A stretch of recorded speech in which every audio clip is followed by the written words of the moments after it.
Welcome back. It's 9:27. You know, we talk about the Federal Reserve or the Fed, and quite often, but what is the Fed and what do they do? What do they mean for investors? Got our money expert, Dustin Smith from Wealth Enhancement Group to talk about this morning. Hey there, how are you? Doing great. Okay, so you think the Fed, like all this high level thing, how does it really affect me? But it does. It can, and it does. Yeah, it absolutely does. And so, you know, I think it's first to kind of understand, like, what is the Federal Reserve? Like, why is it even there? So back in the early 1900s, the banking system really wasn't that great. And that often led people to feel very insecure about where their money was held. And that sometimes led to what we call a run on the bank, where everyone would try to take their money out of the bank at once. That was not good.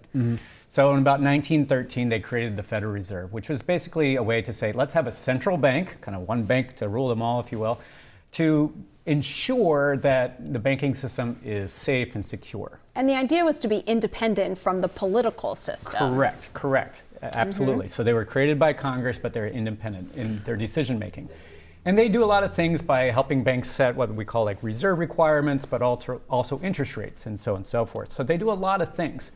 But their two biggest mandates, so if we think about it, like what are they really there to do?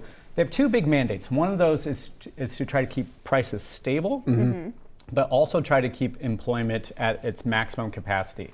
That's not an easy thing to do. No. Right. So let me ask you this. Why should investors care what happens with the Fed? So the Federal Reserve only has a couple tools to manipulate things. And one of their biggest tools is adjusting interest rates. Right. So technically what they're adjusting is what we call the Fed funds rate, which I won't get too nerdy on. But that kind of trickles down to affecting things like mortgage rates, but it can all car loans, sure. and so credit so card. Yeah, all of those rates. things are adjusted by this.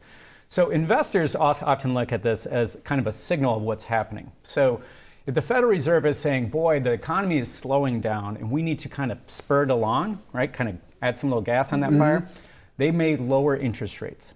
Because what they're trying to do is hope that people will say, boy, interest rates are lower, now I'm going to go borrow money. It's easier for me to get access to certain things. To get access to loans. Cheaper, yeah. So you might say, boy, now I'm going to go ahead and go through with that kitchen remodel, which then leads to appliance sales, right, lumber sales, and so on and so forth, because it's cheaper for you to borrow. And also for businesses to borrow money when they want to expand their workforce and so on and so forth. So by them adjusting interest rates, it really can affect what's happening through the overall economy. What should the investors take away from all of this, though? I mean, how closely are they watching? Because it seems like it's very close when they just meet and have these meetings and decide, are we going to raise or cut interest rates? Yeah, so people are watching very, very closely, and it's pretty crazy because I mean, when they talk about adjusting rates, they might only be doing by like 1/4%, right? So this is not big changes.